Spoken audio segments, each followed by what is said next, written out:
Sekarang kita mulai tema utama kita, hubungan antara agama dan ekonomi. Yang pertama kita lihat tipe-tipenya ya, tipe-tipe hubungannya. Ada orang yang pertama menganggap agama yo agama, ekonomi yo ekonomi. Jangan dicampur-campur. Kalau dicampur-campur nanti jangan-jangan mengekonomikan agama apa mengagamakan ekonomi misalnya. Wis biar jalan sendiri-sendiri sajalah. Nah, itu paradigma pertama, paradigma independen. Yo kalau pas dagang yo saya perhitungan Pak, untung rugi. Kadang-kadang nipu-nipu sedikit ndak apa-apa, wong ekonomi. Tapi kalau agama ya ndak boleh. Kalau agama ya harus jujur. Nah ini pandangan independen. Pokoknya agama jangan ikut campur dalam ekonomi. Ekonomi punya logika sendiri, agama punya logika sendiri. Nah itu makanya kadang-kadang orang kalau ada kasus apa, lo lihat konteksnya dong, itu kan konteksnya ekonomi misalnya. Nah, itu pandangan independen. Jadi agama ya agama, ekonomi ya ekonomi. Ya banyak yang punya pandangan begini. Kalau dalam tradisi modern kadang-kadang pandangan independen ini disebut cara berpikir sekuler. Jangan dicampur-campur antara agama dan ekonomi. Ada yang kedua, agama mempengaruhi ekonomi. Ya bisa secara positif, bisa secara negatif.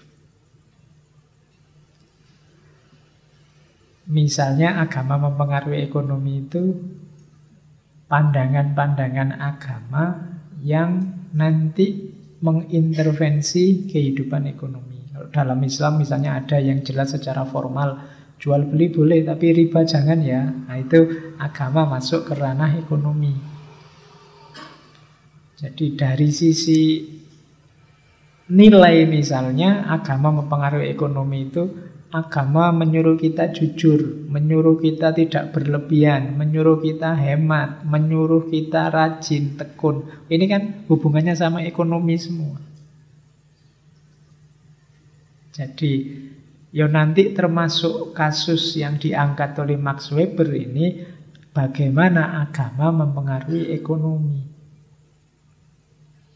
Dari sisi bentuknya juga, kadang-kadang agama kan jual beli yang ini boleh, tapi jual beli yang semacam ini tidak boleh. Kalau yang ini haram, kalau yang ini boleh, halal. Nah, itu juga agama masuk ke ranah ekonomi. Termasuk yang secara negatif misalnya pandangannya Karl Marx.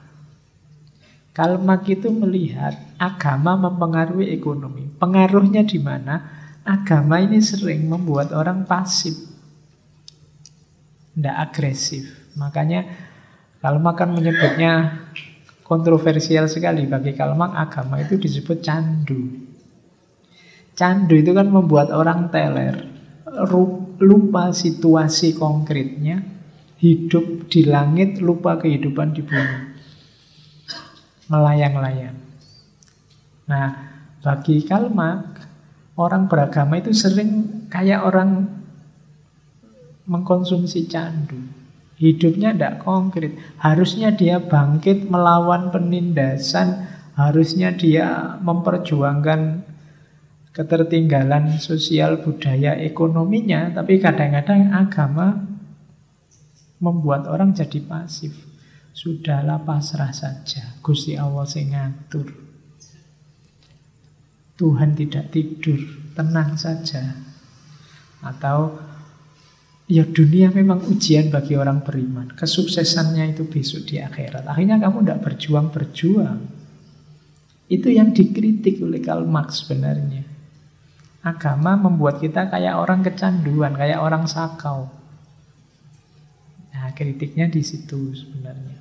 Nah, ini kan contoh bagaimana ternyata perilaku agama mempengaruhi ekonomi.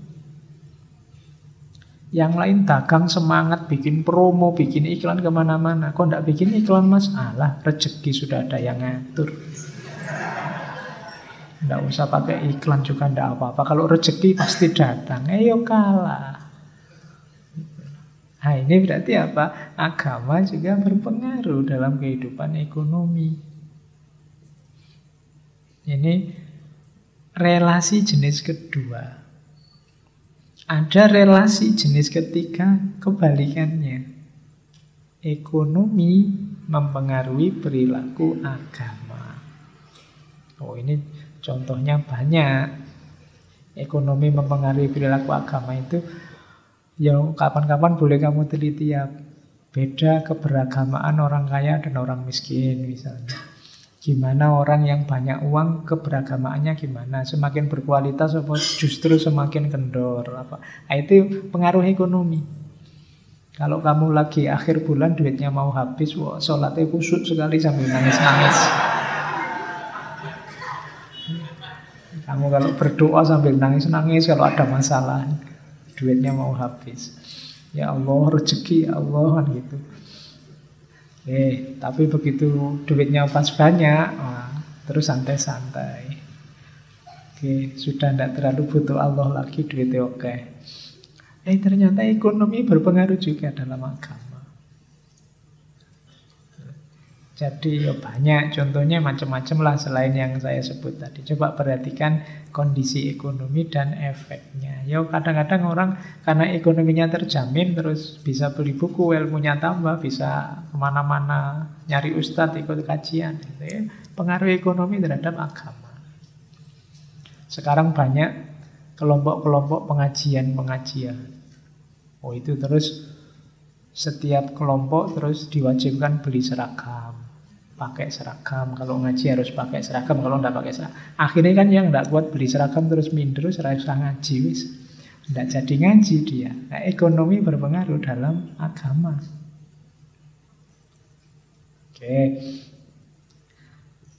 Kadang-kadang juga orang menilai keberagamaan kan secara artifisial. Dari konkretnya, wow ini orang soleh ini pakai baju-baju orang soleh. Baju kokonya mahal, sorbannya luar biasa, langsung impor dari Timur Tengah. Kemudian, itu kan, tapi ini ekonomi juga. Kalau kamu ekonominya tidak kuat, tidak bisa beli itu. Jadi pengaruh ekonomi dalam perilaku agama.